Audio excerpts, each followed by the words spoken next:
Violence at polling stations haven't stopped a record voting turnout in Pakistan's general election Saturday. People are determined themselves to stand up for the Taliban, themselves to have their voices heard and come out and vote. Every polling station has a queue outside it. This isn't just any election. Despite being the country's 11th general election, the outgoing government is the first to have completed its 5-year term. So this is Pakistan's first democratic transition in the country's 66-year history. As a crucial moment in Pakistan's history, whoever forms the next government will face the urgent task of restoring economic growth and tackling terrorist attacks by the Pakistan Taliban. In Pakistan's short existence, the nation has undergone 3 military coups and has been ruled primarily by generals amid political turmoil.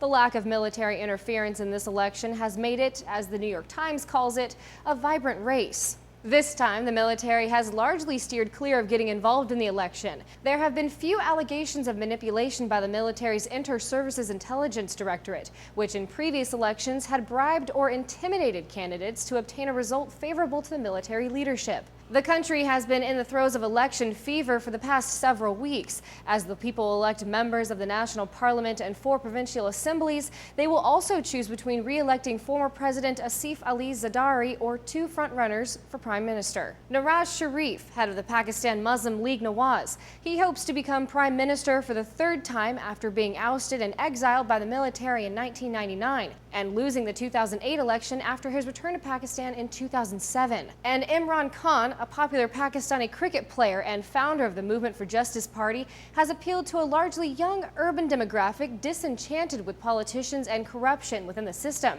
In all, 85 million registered voters will cast their ballots. Approximately 40 million of them are expected to be first-time voters.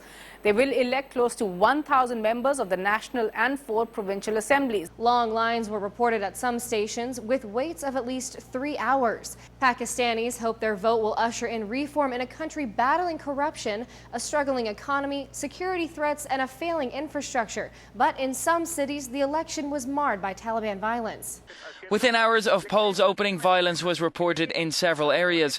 In Karachi, at least 10 people have been killed and dozens injured. There were also bomb attacks in the cities of Peshawar and Quetta. No fatalities have been reported. The Taliban has waged a war in Pakistan for years, attempting to enforce Islamic Sharia law. Over the past month, members of the organization have reportedly killed more than 100 people in attacks meant to stop moderate and left-leaning politicians from campaigning. Polls closed Saturday at 6 p.m. local time. According to the New York Times, aside from more traditional politicians, the long list of candidates include astrologers, transgendered people, former models, and the first female candidates in the tribal belt along the Afghan border. More than half of the roughly 70,000 polling stations around the country were classified as at risk of an attack by the Taliban. For Newsy, I'm Logan Tittle.